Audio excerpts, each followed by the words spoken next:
We're back. This is the second half of Chat 171. Chat 171 is about stress eating. And for the extra credit, we're going to talk about how to hashtag worry me not. So I was worried that Karen and I would never walk again. I was worried that after a month of not seeing her, not walking, not getting any exercise in, and Melissa pretty much is a liquid pina colada. But after not getting any exercise in, I was afraid that we would be out of the habit. This is a 20-something year habit for us, but I'm not kidding, not lying. I've been seriously concerned that this past month that we'd both found other things to do, with our Sunday afternoons, our Monday mornings, and our Thursday evenings. I mean, I've been seriously concerned about it. So it was a worry because I have been successfully walking probably 20 to 25 miles a week for over 20 years. And this past 2 years, it's dwindled just with other life circumstances. And then this last month, but I'm not getting 5 miles a week, a whole week. So that was a serious concern of mine. Might not sound like a big deal to some people, but walking, and we're not doing any major stressful, like CrossFit or anything like that, exercise, but walking for me and being mindful of my walking with Karen 3 times a week makes me want to walk in the mornings. It makes me want to get my other exercise in. It makes me want to make John and Dusty get up and go walk with me. It just leads to a whole, it's just that 3 days a week just leads to a whole series of other things. And Sylvia had her cold brew this afternoon. But that's a serious part of my weight loss management. When I don't walk, I'm not saying that I was exercising enough to lose weight, but when I don't walk, I have trouble maintaining my weight, if that makes any sense. So that was a serious concern for me. So I'm a pretty upbeat person. I've been accused of being a Pollyanna, if y'all know what that is, many times in my life. But this last couple of years, especially this last 6 weeks, there's been plenty of stay up late, get up in the middle of the night, wake up in a sweat, just wake up in a drench, pacing the floor, what if moments to stress about. Okay? So I think that's been true, especially this 6 weeks for everybody. But this last couple of years, I've had many, of those moments. But using the 4 steps in our weekly. So remember, you're going to have to go print this out because I'm not cheating and typing it out for you. You're going to have to go print that out for yourself. But using those 4 steps in the weekly, we are going to, we're going to look at a few things. We're going to try a few of these. And then if you have a piece of paper, you might want to go ahead and do one of these. If you don't have a piece of paper, it's not a big deal. I know I didn't warn you ahead of time to have a piece of paper and a writing utensil. Sorry, I usually try to. But if you have a piece of paper, you can go ahead and try one now. And if you don't, I highly suggest that you go back and watch this again, do this again, whatever, and do this. Okay, I highly suggest it. You need to find time to do this later, even if you don't do it now, or even if you do it now. Okay, so for this exercise, I have created a worry jar. Okay, so I have taken a pint? I guess it's a pint mason jar, and I've turned it into a worry jar. And so I've written down some things that I've been worried about, or I've heard you all are worried about. So this is my worry jar. This is what you're going to do for your homework. You don't have to make a whole jar, but for your homework, I want you to actually write down things that are worrying you. You need to get them down. I'm telling you, I've been trying to write them down, or I've been trying to say them out loud, or I've been trying to actually say them, when I'm driving. And I know John and I, when we leave in the morning, we're like neck and neck going down that first road before he turns onto the interstate and before I turn and go this way. And I know he has to be wondering who I'm talking to. I know who he's talking to because he calls in and checks on his guys before he gets up to the shop. But I don't know if he thinks I'm talking to myself or, what, but I'm trying to say some of these things out loud because writing them down, saying them out loud, making them real helps you figure out a way to stop it, okay? Because that is the biggest thing with worry or fear is if you just keep, again, shoving it down. So like if you take, if you're worried about something and you shove it down with a bag of potato chips, instead of saying, hey, I'm worried about such and such, okay? That doesn't help anything. You squish, squish, squish, squish, squish, squish, squish, and then just all of a sudden, boom, it's back at the top again. It's raised to the top again. So here is the worry jar. I've put some things in here.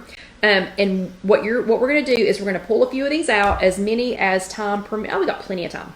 Might get through the whole thing. But so we're going to go through a few of these, and then after we go through the 4 steps with it, then we're going to put them in the worry me not jar, okay? So this little jar, this is the worry me not. So we've addressed it. It still might be an actual thing. It still might be a real thing, but we're just not going to worry about it anymore. So it's going to go into this jar. Okay, so let me pick one. And these are just randomly in here. Okay, so, this is a good one. What if I lost all my good habits while we were in quarantine? I might as well just give up. What if I have lost all of my good habits? So I've been cooped up in the house for 4 weeks. All my good, hello Susie, all my good habits are gone. I've just lost them all. I've replaced them all with bad habits. What if that's happened? What if that has happened to me? What do I do? Should I just give up and start eating? Okay, no, here's what you're going to do. Number 1, you're going to hit pause. So this is in our 4 steps right here. So number 1, you're going to hit pause. Okay. You've been cooped up for 4 weeks. Okay. And you may be cooped up for another 4 weeks, but there's no reason to just go, and this is a legitimate concern. What if you have temporarily abandoned all your good habits? Okay. That doesn't mean they're gone. If they were good habits, if you already had them, if they were already a habit, you will not believe how quickly, it's like riding a bike. You can get right back on. Oh, thank you, Susie. Susie, workout clothes. Trying to cover them up with a sweater. But anyway, thank you. But hit pause. So pause. I have not lost all of my good habits, okay? I may have just scooted them over. I may have scooted them out of the way, but I haven't lost them all. I can still dig them back out. I can still remind myself of them. And then so that's hit pause. So hit pause and stop. Put space between the impulse and what happens next to help break that cycle of just giving up, panicking, and eating food, okay? So just stop. Then be curious. I'm sorry, they want you to take a break. They want you to take a 5-minute break. So they want you to set a timer and take a 5-minute break. We don't have 5 minutes for all of these tonight, so we're going to pretend like we took a 5-minute break. And then once the timer goes off, check in with yourself. Are you still having the urge to eat? Are you still feeling like you need to eat something? Okay, if you're still, after 5 minutes, if you still feel like you need to eat something, eat something. So after 5 minutes, you're probably not going to eat as much as you were before.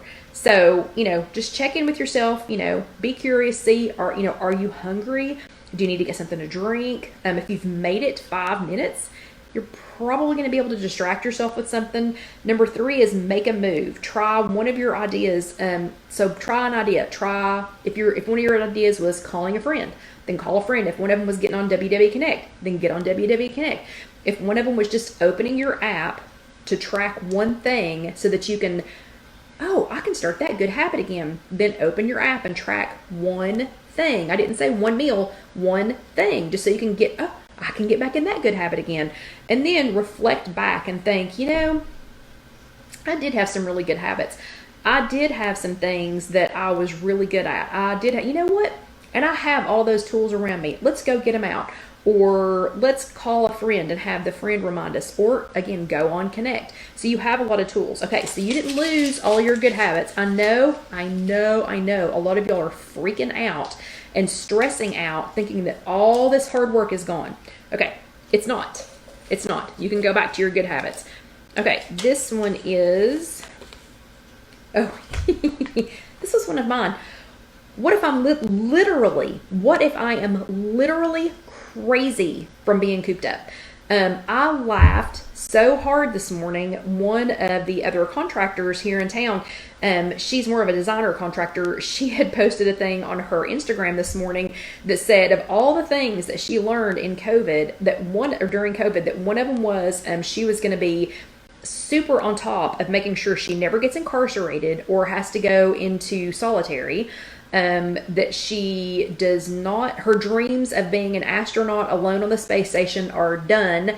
It was a hilarious list of things that you would be doing alone that she either no longer wants to do or is going to be voraciously sure that does not happen to her because she doesn't want to be alone. So I'm not going to lie. I have panicked several times. I have worried and stressed several times about being crazy from being cooped up. I don't play well without others. So what do? If you're crazy, if you're going crazy from being cooped up, do you go get ice cream out of the freezer? Do you go across the street to Food City and buy a box of Cheez-Its, which I thought about doing one day? No, if we use our 4 things from the WW Weekly, we hit pause and say, okay, I've been here by myself. Only me and the UPS man, which, by the way, hello, Myrna from Arkansas, which, by the way, the UPS man, he's the only one talking to me right now. He asked Friday if I was ready for a hug, and I was like, okay, maybe I'm not that lonely. But anyway, but I was, I'm crazy. I am crazy. And it's like, the day has dragged on and on and on and on and on. I have plenty of work. Don't get me wrong. There is plenty of work, but being alone, I am crazy from being alone. So my choices are to suck it up, change the TV station because I've been watching The Middle or Psych all day long, every day after I quit watching the news, or go across the street and buy a box of Cheez-Its, or call somebody, or get on Instagram for a second and check what everybody else is doing while they're crazy, or get on Connect and say, what am I going to do? Or find somebody that I can hug or that I'm willing to hug, or have Casey, FaceTime with Alyssa, so that I can get, a little break there. So hit pause. I have to hit pause. I know Chris, Chris says she's ready for hugs. So hugs for Chris. And yeah, I am stone crazy, Sherry. But hit pause. So I had to hit pause and go and wait 5 minutes and go, I am not locking that door and going across the street to Food City. I am not scouting around in here to find what goodies we have hidden. And fortunately, they're all already gone. So, and then I have to go back and think, okay, what did I be curious? Number 2 is be curious. What else could I have done? FaceTime Casey with Alyssa, or call somebody else, or go on Connect. So explore, the something else that you could have done. I made Jell-O. I was so bored the other day. Again, I have plenty of work. Don't get me wrong. But I was so bored the other day. I was like, you know what? I have everything here I need to make those little Jell-O fruit cups. So I did. Of course, I couldn't eat them for a couple of hours, but I kept going back and checking on them. It gave me something else to do. And then 3 is to make a move. That was the move I made that day, was making Jell-O fruit snacks so that I would have something else to eat. There's sugar-free Jell-O and sugar-free fruit, so that I would entertain myself, do something different with my brain for a few minutes, and have something to snack on later, and then reflect back. I like Jell-O fruit snacks. I like them, and maybe I need to keep some things here that I can say, I can be a little creative because I like being creative. So that's no longer a concern for me. Okay, that one's gone. That one's off the list. Okay, next one. What if I haven't tracked, exercised, weighed, etc. in over a month? Hang it up. Just hang it up. You might as well give up. If you haven't tracked, exercised, weighed, or all of that in over a month, just give up. Hang it up. That's not what I'm going to say. That's not what I'm going to say. Okay. So a lot of us haven't, okay? It's okay. We've had the weirdest month. And Carol Lee wants to know what number 4 is. Number 4 is reflect back. So reflect back to another time when you handled it, or some other something that you did right or wrong that you can go back and learn from. But so a lot of people haven't tracked in a month. A lot of people haven't been in a position to. A lot of you can't find the foods that you want right now. So you've not had 0 Point yogurt. Some of you haven't had chicken breast. Some of you haven't had some of the things that you needed to feel like you could track successfully. I haven't been able to walk with my accountability buddy, so I haven't been able to exercise, until now. Some of you don't own scales. So, you haven't been able to weigh. So does that mean that you should just hang it up and throw it in, or that you should pace and pace and pace and pace and pace and worry about the fact that you haven't? No. Maybe you needed to go on intentional maintenance. Maybe you needed to take a break. Maybe you needed to buy a scale. I know a couple people, one in particular, Sandra, I think it was, her husband bought her a scale. She didn't have one. She was weighing it at her workshop. So what are you going to do? So find other ways. So hit pause. Don't just be sweating it, gosh, I haven't tracked in a month. Oh, I can't go back. I can't go to a Zoom meeting. I've not tracked in a month. I can't go back to my workshop when it's open. I haven't weighed myself in a month. I can't. What if? Stop. So take a break. Hit pause and take a break. Okay. Be curious. Okay. Well, so after that 5 minutes and think, okay, so I haven't tracked in. Well, I have a little bit. Yeah, I wrote this down, or I looked that up. Or I did open my app, or I did something from the recipe builder. Okay, so maybe you did track something. Maybe if your Fitbit or your activity band still fits pretty good, maybe you don't need to weigh. Maybe you can just guess. There's plenty of other things, to do. Make a move. Terry and Kathy just said something that, the number 3 is make a move. Kathy says her daughter created a walking challenge for May, and it's 100,000 kilometers. Is that right? 100,000 kilometers in May, and it's nice to have a new focus. Okay, that's making a move. Okay, she's making a move. So forget what happened in April. April's done. We can't go back and redo April. There's no do-overs. It's done. So forget it. Quit worrying about April. It's done. It's already over with. So, move on, make a move, do something forward. And then Terry said YouTube found Walk Away the Pounds again, and she forgot how much she enjoyed Leslie. So that is number 4. Reflect back. Terry forgot how much she enjoyed Leslie and watching her on YouTube. So you know what? She went back and found her again. So that worry's gone. That worry is gone because she knows that she can go back to YouTube, and now we all know that too. Okay, so that one is gone. I'm talking too much. Okay, this one is, what if I ate a whole row of Oreos, or a sleeve of Girl Scout cookies, or 6 Little Debbie cakes, or a bag of potato chips, or fill in the blank? I've ruined it all now. Now I'm worried I won't be able to stop. Now I'm worried that I won't be able to eat the next bag of potato chips. And now I'm worried that I've gained weight. And now I'm worried. So how do you fix this kind of worry? You eat the other row of Oreos. You eat the other sleeve of Girl Scout cookies. No, you don't. So hit pause before you eat the rest of it, before you do it again, before you move on. Hit pause. Wait 5 minutes. If it was something like this, I promise you in 5 minutes, your tummy is going to be going, nope, I'm done. Even if your brain thinks you still want more food, if you wait 5 minutes, your tummy's going to be like, nah, I'm done. And then after that 5 minutes, be curious. Think, what else could you have done? Barbara says brush your teeth. Perfect. That's perfect. That's what else you could have done. Track it. Write it down. That's something else you could have done. Make a move. So number 3 is to make a move. Brushing your teeth is making a move. Writing it down is making a move. Calling a friend, putting the Oreos in the garbage disposal, putting them in the garbage can, and putting water on top of them. I've seen people do that before, or put trash on top of them. Who is guilty of taking something that you thought, nope, this is it. I'm not going to eat the rest of X, Y, and Z, whatever that is. Hello, Donna. Whatever X, Y, and Z is. And then you gently take it on the plate and set it down in the center of your garbage can, knowing nothing else is touching it, nothing's going to get it dirty. It's going to be exactly like it was, so that, at midnight when you wake up, and just, you're worried about stuff, and you can swing back through and take that piece of cake or those cookies or whatever and just gently take it out because nothing else has touched it. Okay, don't turn it upside down, squish it, give it away, throw it outside, do whatever. So, and then reflect back on another time when you think, you know what?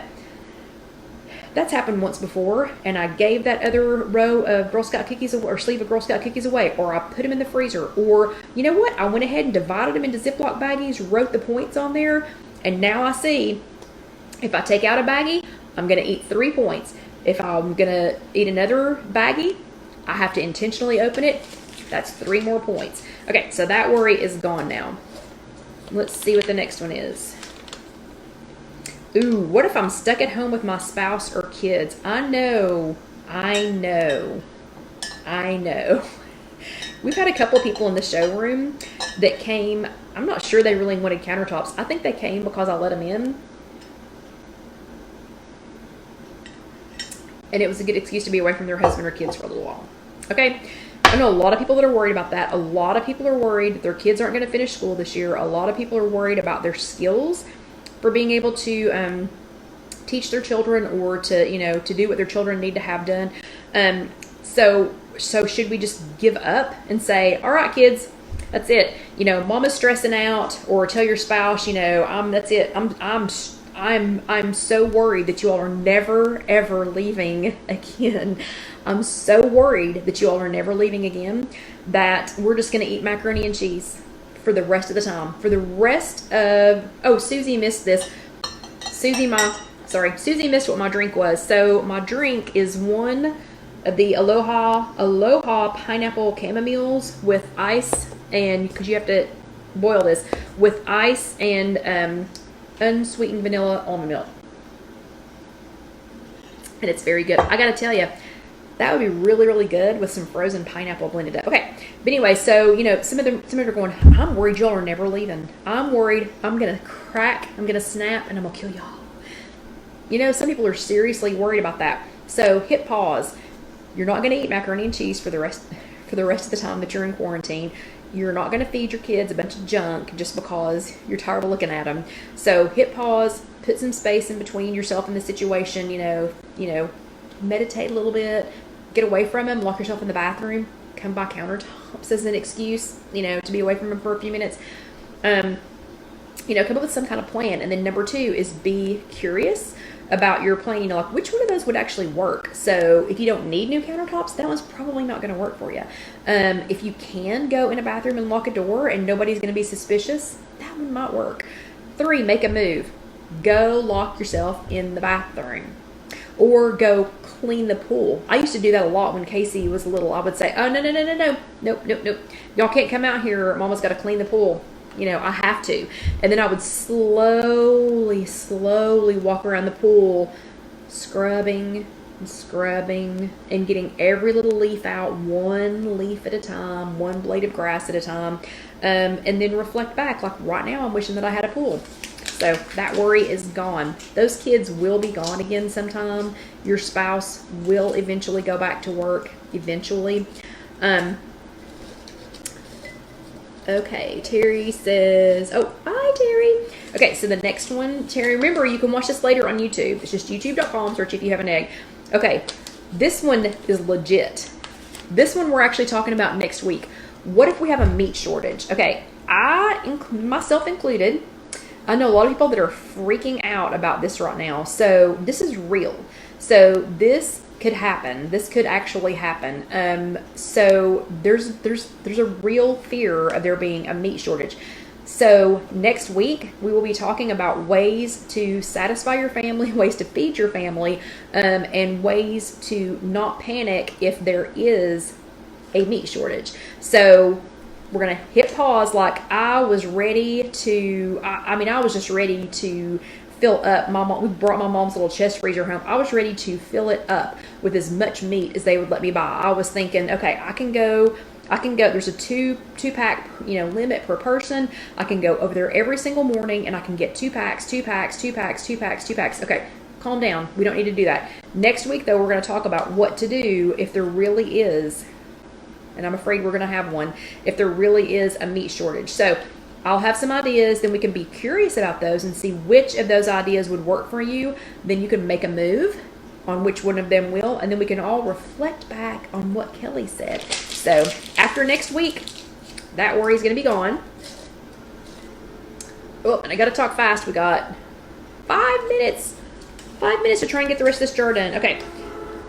Oh, this one was real for me. And we have a friend in Sunday school right now that's going through this. What if I can't be with my loved one while they are sick, while they're in the hospital, while they're having surgery, while they're in an assisted living, while they're in a, and yes, they will be, while they're in an assisted living, while they are, you know, whatever the situation may be, you know, what if I can't be with my loved one while they, you know, while they are, you know, fill in that blank. Okay, that's another real situation. I mean, that's, you know, that could really happen, and it's happening to and for and with, you know, whatever, a lot of us. So my first inclination was bag of potato chips. Mom was headed to the hospital, couldn't be there with her, couldn't be there to tell everybody what they needed to do, you know, how they needed to do their jobs. Because, you know, obviously I know better than a nurse does, you know, how they should do their job and, you know, what my mom needs, you know, and everything else. So frantic pacing, chips. I need chips. Somebody go get me some potato chips. I need some potato chips. Okay. So hit pause, just stop, you know, for 5 minutes and think, is there really anything I could do? Is there really anything I could have done that I could do any better than them? Is there any decision that I can make that's better than them? And what were the potato chips going to do? The potato chips weren't going to send some secret message, you know, over to the hospital that said, oh yeah, by the way, if you don't do this, she's going to do that. You know, this is going to happen. If you don't do this, you know, something else is going to, you know, is going to happen.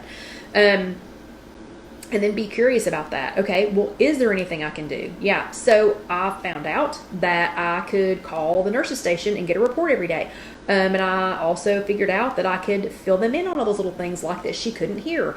And that if she had pneumonia, that once they started giving her the antibiotic, she was going to get thrush.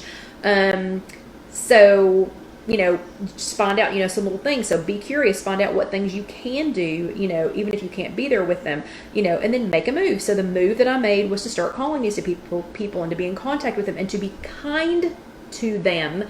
Please, if you do not do anything else, be kind to these healthcare workers that are trying to help your friends and family while you're not there. Don't second guess what they're doing. Don't, you know, I'm sorry, you know, I don't know, my situation didn't end like I wanted it to, but you know what? Everybody was on board, doing what they needed to be doing. I couldn't have done anything, you know, differently. They were doing the best with what they had, and they were kind, they were considerate, they were, you know, they were loving. I know that she was being loved on. So please, if you don't make any other move, please be kind to these people that are taking care of these other people, and then reflect back on another time. You know, is there anything I could have done differently? Is there anything I would have done differently? You know, is there anything that I could have, would have, should have, you know, whatever done? But, you know, you can't control everything. So this worry, to sit up and worry about it, worrying did not affect anything. It didn't affect anything. And eating to shove that worry back down, you know, sure didn't affect anything. Sure did not. Okay, so I have run out of time to do the rest of these, so sorry. Some of them were silly, like one of them was, you know, what if I didn't buy enough toilet paper? You know, anyway, there were a couple of others. The point is, by the time I get done with this worry jar, all these big things, all these things that seemed really, really big, if you stop, if you hit pause, if you, number one, hit pause, and just think, you know, really, is this how it is? Or do I really need that? Or how is that going to help? How is that going to help? And then number two, be curious. Am I still hungry? Am I still feeling like I need to eat? Am I still feeling like I need to eat? Maybe I need to eat a smaller thing of potato chips. Maybe I need to go for a walk. Maybe I need to call a friend. Maybe I need to stick a cockapoo in a chair to get him to quit crying, you know, which worked, by the way. He's asleep. But, you know, but be curious about, you know, what you were thinking should happen and could happen. And then make a move, you know, do something about it, and then reflect back, you know, think about those times that you could have gone back and done a YouTube video, or that you could have gone back to another chat, or that you could have called a friend, you know, or whatever, and just, you know, kind of stay in tune with that. So the point I was trying to make was all these really big worries. So all of these things that seemed really, really big before we started the chat, look how small they are now. So now that we've taken all the wind out of their sails, now that we've deflated them, popped their little balloons, look how small they are. So that's your homework for this week. I want you to hashtag worry me not. I want you to write down, you don't have to do a whole jar, but I want you to write down a worry or 2 or 3 or 12. And then I want you to use the 4 steps that were in our weekly. Go through it, hit pause, be curious, make a move, reflect back, turn those big worries into hashtag worry me not. So don't forget to tag me in those. I want everybody to have an awesome and amazing week. I want you to worry about less and less and less and less and less. please don't use food to shove it down. I'm saying that for myself as much as you. If you are watching this later on YouTube, the next video is going to pop up right here. I would appreciate it if you would go ahead and watch it. If you are here with us live and you are not watching these later on YouTube or not sharing these on YouTube, why not? That's something I worry about. I do worry about that people are not watching them right now, that they're still watching the news, or Dr. What's his name? I said his name like 6 times today. But anyway, you know what I'm talking about. But I worry about that. I worry that you all are not taking care of yourselves and that you're not sharing this with other people who need to, to hear about this. So I do worry about it. So share that video. It's right here. Do go ahead and subscribe. If you click right here, you can subscribe. Remember to hit the bell so that you'll know when we do new videos. And right over here is a link to our spread shirts. And there is one that's just a special order. You can get whatever size, color, whatever that you want. Softest shirts on the planet. They have water bottles, they have coffee mugs, they have everything. You just order what you need, so we don't have to order a whole bunch. But Casey did make one that says hello and happy Sunday, because I say that so much. Okay, I'm gonna start to get choked. So I'm gonna tell everybody good night. Y'all have a great week. I'm gonna go home and check and see if John's still awake. Oh, and there he is. Let's see. Good chat. See you when you get home. Thank you, John. Okay, so y'all have a great week, and I will see you next week. Have a good one. No worries. #worry me not.